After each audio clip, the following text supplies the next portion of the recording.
Hey, welcome to Cody the Car Guy. So on your Honda Accord, if your maintenance light comes on or starts flashing like that, it's usually time when you gotta do your oil change. It's just a maintenance thing, remind you to get your maintenance done. So what you want to do is you want to come over here and just simply hold this button in right here, and then you want to turn the key on.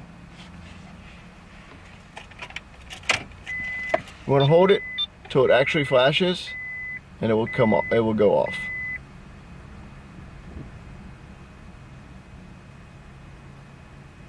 All right, after that, you're done. It's just that simple. So I'll show you. When you first turn the car back on, all your lights will actually come back on. It goes through a little check, make sure everything's working like it's supposed to. And as you see, the maintenance light has gone off. So you're all set and good to go until the next oil change. So I hope that helps you guys, and I'll catch you on the next one.